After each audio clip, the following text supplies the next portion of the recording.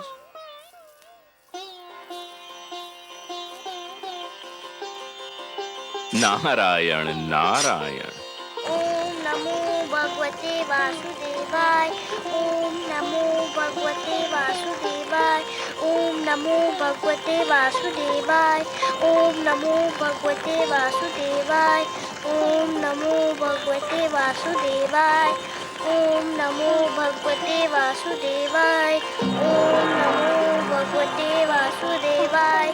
ओम नमो भगवते वासुदेवाय। ओम नमो भगवते वासुदेवाय।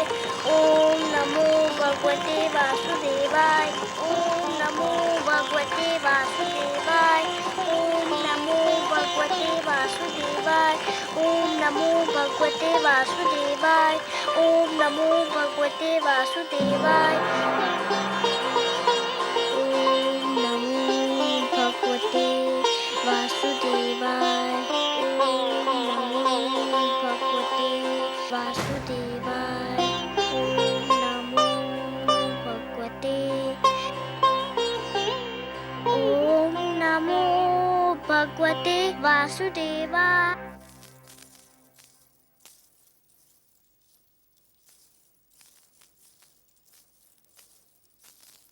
प्रणाम राजगुरु। प्रणाम। क्या बात है? आप लोगों के मुख देखकर तो ये लग रहा है कि अवश्य कोई अशुभ समाचार है। हाँ राजगुरु, ऐसा लगता है कि स्थिति नियंत्रण के बाहर हुई जा रही है। क्यों? समस्त राज्य में असंतोष फैला हुआ है। असंतोष? पर क्यों? प्रजा पर तो कोई अत्याचार नहीं हुआ है। प्रजा में यह भावना फैल गई है कि राजकुमार ध्रुव के जाने का कारण महारानी सुरुचि है और उनके विरुद्ध बहुत क्रोध फैला हुआ है।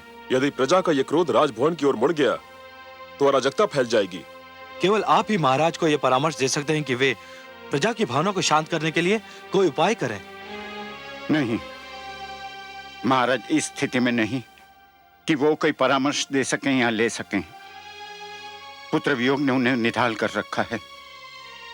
उन्हें तो ये सूचना देना भी उचित नहीं कि राज्य में असंतोष फैल रहा है। परंतु अब क्या किया जाए राजगुरु? कहने को तो देश राजा का ही होता है। उस पर राज्य करना, उसे संभालना राजा का कर्तव्य भी है और अधिकार भी। परंतु इन कार्यों को संपूर्ण करने में राजा जिन लोगों की सहायता लेता है वह भी उत्तरदायी होते हैं। रात्रि का अंधकार दूर करने का उत्तरदायित्व केवल चंद्रमा पर नहीं, उन तारों पर भी है जो चंद्रमा की चारों ओर चमकते हैं। यदि प्रजा में असंतोष फैला है तो उसे दूर करने का उत्तरदायित्व मुझ पर और आप पर भी है।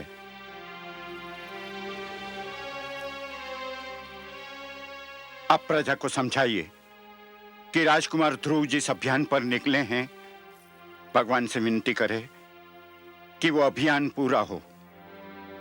ध्रुव का अभियान पूरा हो गया तो सब कुछ अपने आप ठीक हो जाएगा। जाइए और प्रजा को समझाइए कि राजभवन में बिखरे दुख को अपनी भावनाओं से और बढ़ावा न दे और ध्रुव की रक्षा और इच्छा पूर्ति की प्रार्थना करे। जो आज्ञा राजगुरु।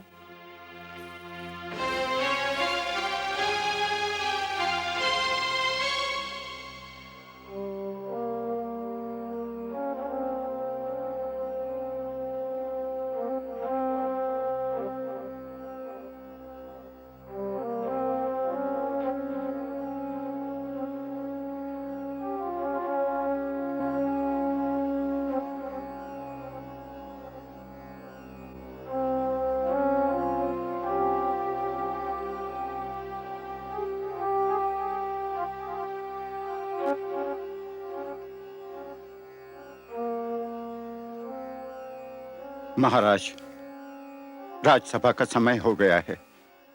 आप यहाँ क्या कर रहे हैं?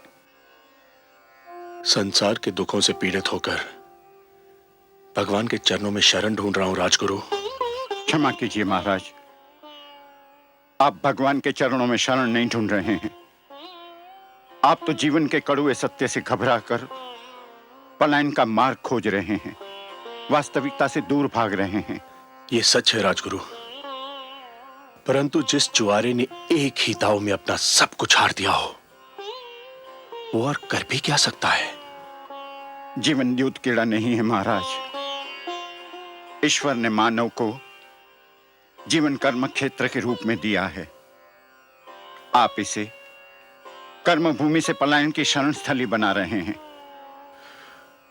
मैं हार चुका हूं राजगुरु, मैं हार चुका हूं।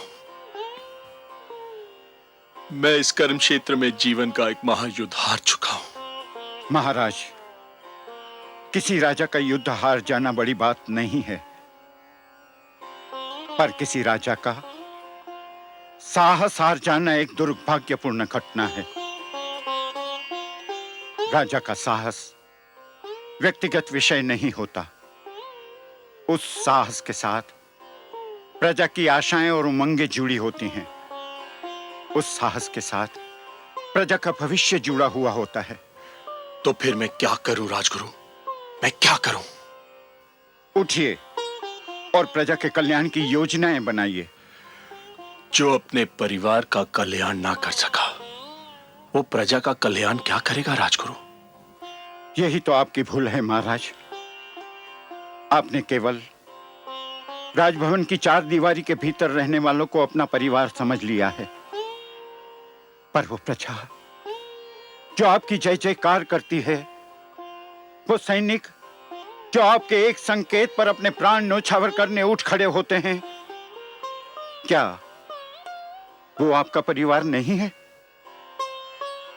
राजा का वास्तविक परिवार तो उसकी प्रजा है। प्रजा के दुख पर दृष्टि डालिए, आप अपने दुख भूल जाएंगे। यदि कोई वृक्ष फल न दे सके तो उसकी महत्ता में कुछ कमी आ सकती है, पर यदि कोई वृक्ष छांव ही न दे सके तो उस वृक्ष का महत्व ही नहीं रहता। राजा वो वृक्ष होता है जिसके तले प्रजा को सुख और न्याय की छांव मिलती है। अपनी प्रजा को इस छांव से वंचित न कीजिए महाराज। उठिए, अपना उत्तरदायित्व तो निभाने की सोचिए। मैं प्रयत्न करूंगा राजगुरु, मैं प्रयत्न करूंगा। प्रयत्न नहीं महाराज, साहस कीजिए। महाराज, यदि आपको मेरा परामर्श स्वीकार नहीं है, यदि आपको मेरी बातों पर विश्वास नहीं है, तो मुझे कहने दीजिए कि मैं आपके और राजसभा के योग्य नहीं हूं। यहां मेरे लिए कोई स्थान नहीं है। ठहरिए राजगुरु, ठहरिए।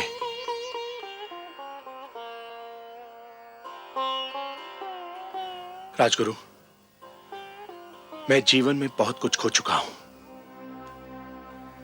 यदि आप जैसा महापुरुष और मार्गदर्शक भी मैंने खो दिया तो मैं बिल्कुल कंगाल हो जाऊंगा। आपने मुझे सत्य का मार्ग दिखा दिया है, मैं आपका आभारी हूं। नमो भगवते वासुदेवाय।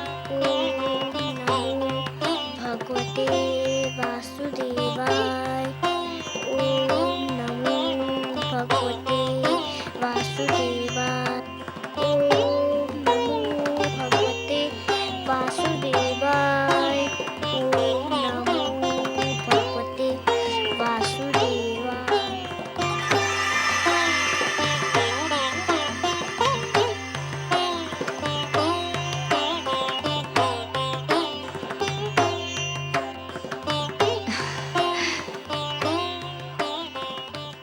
क्या हुआ स्वामी? हे कमल नयन, जब त्रिलोक में उजाला फैलता है, जब धरती पर वसंत झूमता है, जब कमल खिलते हैं, जब पुष्प अपनी सुगंध फैलाते हैं, मैं समझ जाती हूँ कि आप मुस्काए हैं। ये सारे दृश्य आपकी मुस्कान की ही छवि हैं। विधाता ने मुस्कान की रचना ही इसलिए की कि वो आपके अधरों की शोभा बढ़ाए। पर अभी अभी मैंने आपके अधरों पर जो मुस्कान देखी, उसमें एक विचित्र ज्योति, एक अद्भुत प्रकाश दिखाई दिया मुझे। जैसे आपके अधरों से मुस्कान नहीं, किरण फूट रही हो। कोई मुझे आनंद विभोर कर रहा है देवी।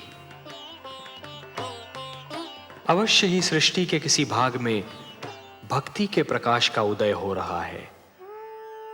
मुझे एक विचित्र आनंद का अनुभव हो रहा है। हो न हो, ये मेरे ध्रुव की भक्ति का ही चमत्कार है। उसके रोम रोम में केवल आप ही बसे हैं सर्वेश्वर। उसके हृदय में झांक कर देखे तो केवल आपकी छवि ही दिखाई पड़ेगी।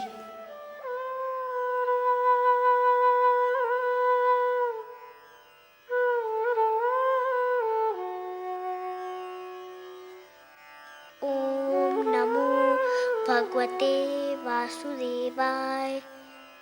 ओम नमो भगवते वासुदेवाय। ओम नमो भगवते वासुदेवाय।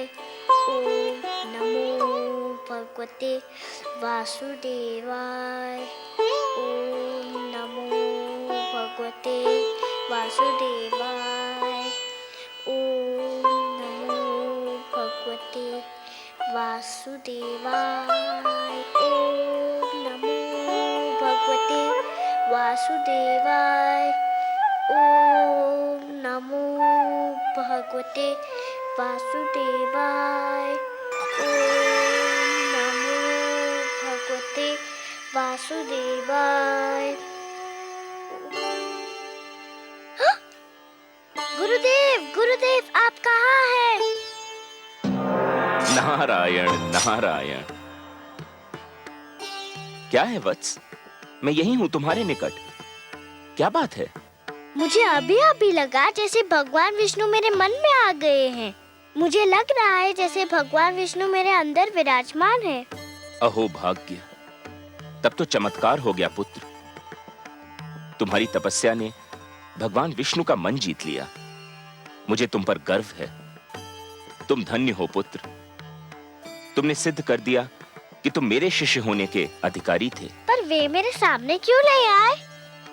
उससे क्या अंतर पड़ता है पुत्र? जिसके मन में भगवान विष्णु रम गए हों, उसे और क्या चाहिए? उसका तो जन्म सफल हो गया। तो मेरी बात मानो, मंत्र के जाप को विराम दो, अन्न जल ग्रहण करो और अपने राजमहल लौटने की तैयारी करो। नहीं गुरुदेव, ना मैं मंत्र का जाप छोड़ूंगा, ना कुछ खाऊंगा, ना कुछ पीऊंगा, ना घर जाऊंगा। क्यों? अब और क्या पाने को शेष रह गया है? अभी तो भगवान विष्णु केवल मेरे मन में आए हैं। तो फिर और क्या चाहिए तुम्हें?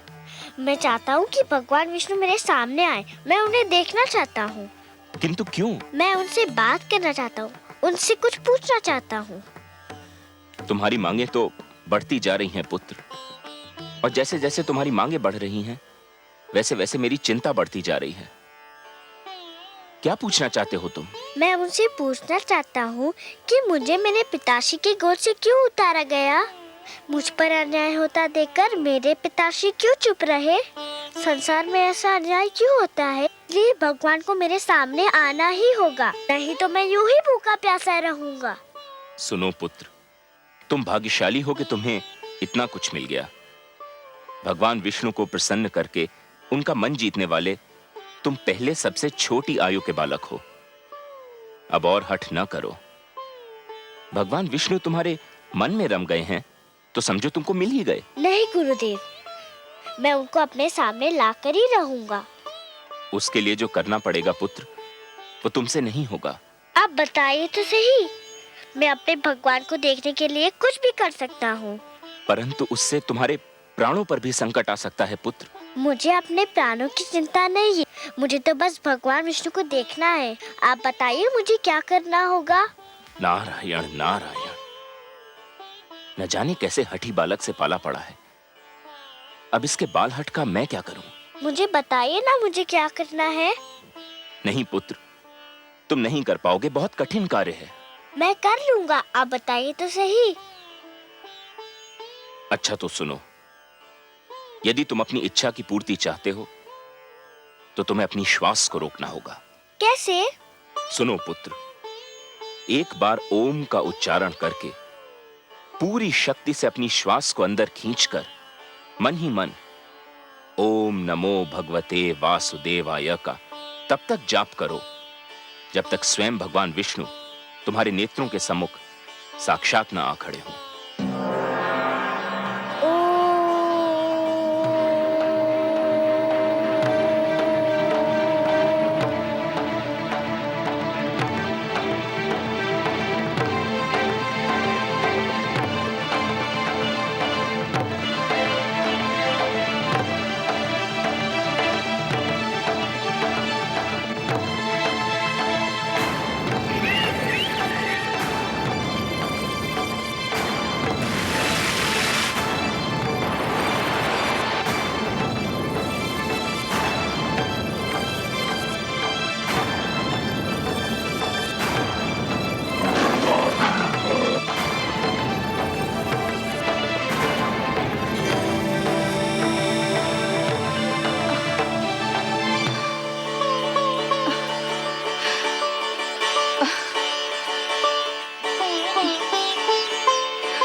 देवराज, देवराज, देवराज! क्या बात है गंधर्वराज चित्ररथ? धरती पर हाहाकार मचा हुआ है देवराज। धरती पर समय की गति रुकी जा रही है प्रभु। बालक ध्रुव यदि यूं ही श्वास रोके रहा तो प्रलय आ जाएगी देवराज। कुछ कीजिए देवराज, नहीं तो अनर्थ हो जाएगा। नहीं, इसका कुप्रभाव रोकना मेरे वश की बात नहीं है देवगण।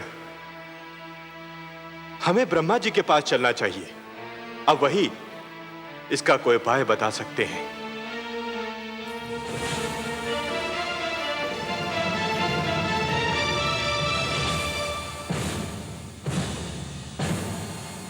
त्राहिमाम, त्राहिमाम, त्राहिमाम, त्राहिमाम, त्राहिमाम, त्राहिमाम।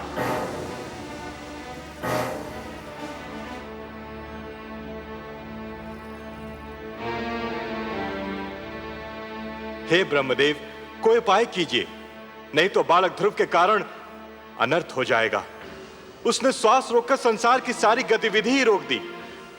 यह स्थिति थोड़ी देर और रही तो संपूर्ण जगत का सर्वनाश हो जाएगा। जगत की रक्षा कीजिए भाग्य विधाता। मैं क्या कर सकता हूं देवराज? मैं अपनी सीमा लांघकर तो नहीं जा सकता।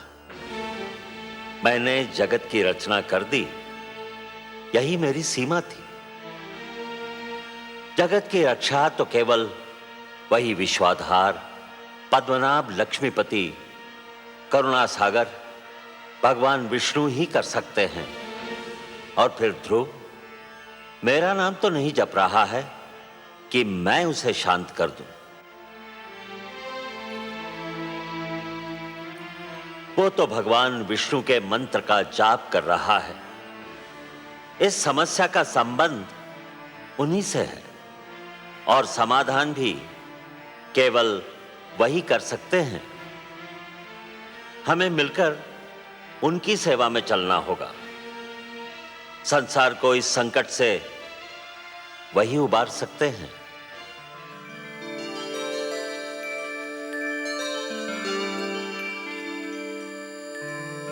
त्राहिमाम, त्राहिमाम, त्राहिमाम, त्राहिमाम। प्रणाम हे नारायण। हे लक्ष्मीपति, हे गोविंद, हे सर्वेश्वर, आपको कोटि कोटि प्रणाम। प्रणाम। हे त्रैलोकीनाथ, सृष्टि की रक्षा कीजिए, नहीं तो आपकी सृष्टि को प्रलय आने से पहले ही एक महाप्रलय नष्ट कर देगी। ध्रुव ने जब से श्वास रोककर द्वादशाक्षर मंत्र का जाप आरंभ किया है, सारे संसार में वायु की गति रुक गई है, प्राणियों के दम घुट रहे हैं। प्रभु, ध्रुव को रोकना मेरे वश में नहीं है भगवान। यह कार्य केवल आप ही कर सकते हैं। आप सृष्टि के रक्षक हैं, उसके पालनहार हैं। हम सब विनती करते हैं, आप ही ध्रुव की समस्या का कोई उपाय कीजिए प्रभु। समस्या बहुत गंभीर हो गई है। अब बात केवल एक बालक तक सीमित नहीं रही ब्रह्मा जी, सारी सृष्टि के समक्ष एक संकट खड़ा हो गया है। अब तो हमें जाना ही होगा अपनी सृष्टि की रक्षा के लिए, और फिर किसी और की भांति हमें भी तो ध्रुव के प्राणों की चिंता है।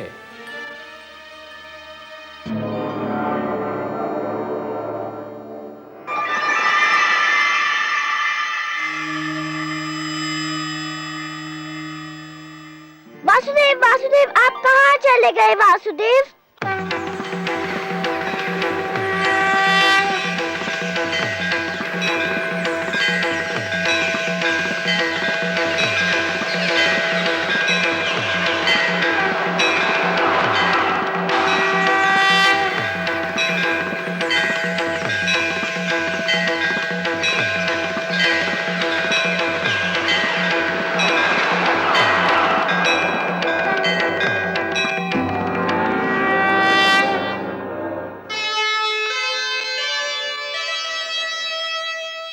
नन्हा सा ध्रुव हो गया,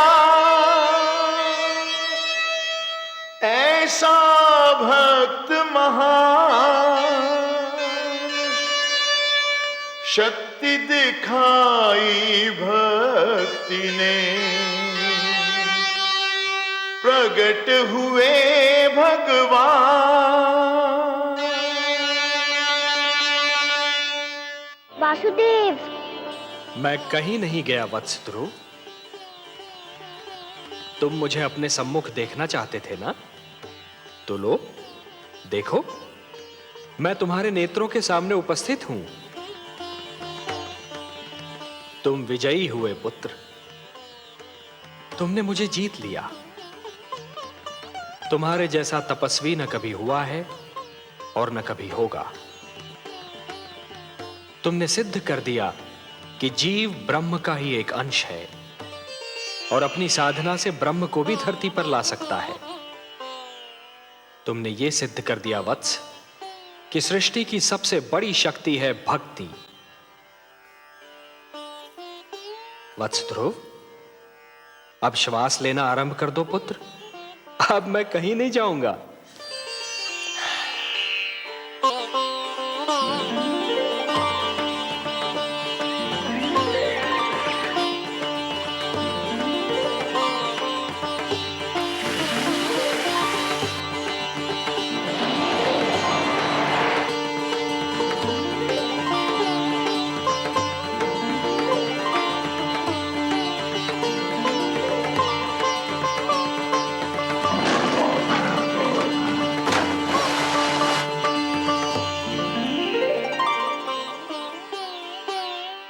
तुम मुझसे मिलना चाहते थे, मैंने तुम्हारी इच्छा पूर्ण कर दी।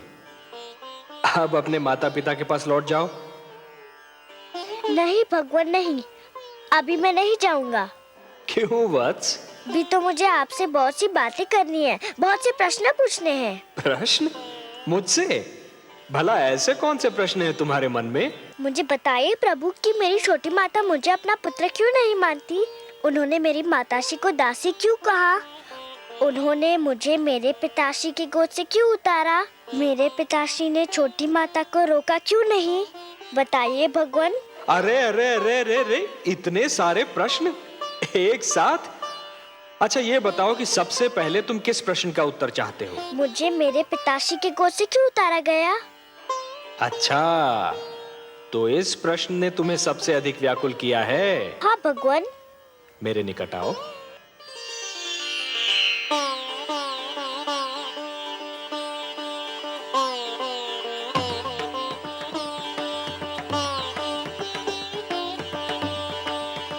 और निकट आओ वत्स। आओ वत्स।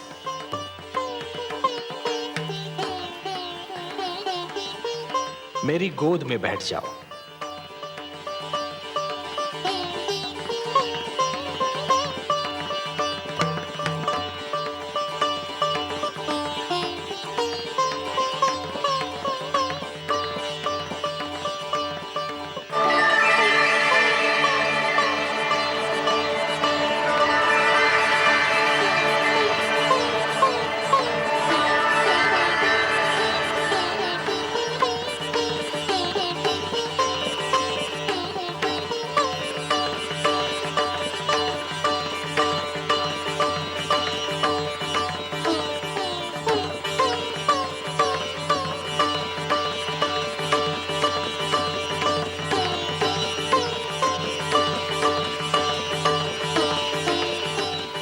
वत्स, अब और प्रश्न पूछने हैं मुझसे?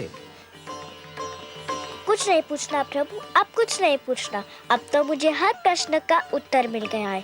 मेरे चारों ओर ज्ञान का प्रकाश फैला हुआ है। मैं वहाँ हूँ जहाँ केवल मैं हूँ और आप है। अच्छा, वासुदेव। ओम पूर्णमदः पूर्णमिदं पूर्णमुदच्यते पूर्णस्य पूर्णमादाय पूर्णमेवावशिष्यते। अब ना कोई कामना है ना कोई इच्छा। आपकी गोद में आकर लगता है इसके सिवा हर वस्तु तुच्छ है। अब मुझे कुछ भी नहीं चाहिए। मुझे मेरा ठिकाना मिल गया, मेरा घर मिल गया।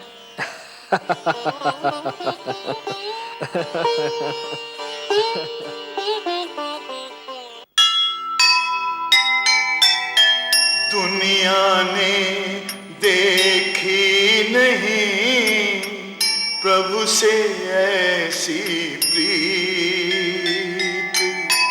नन्हे बालक ने लिया वासुदेव को जीत।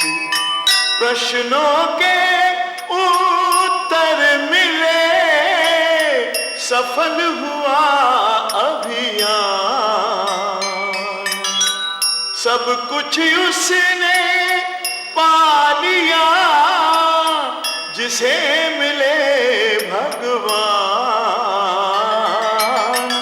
जिसे मिले भगवान।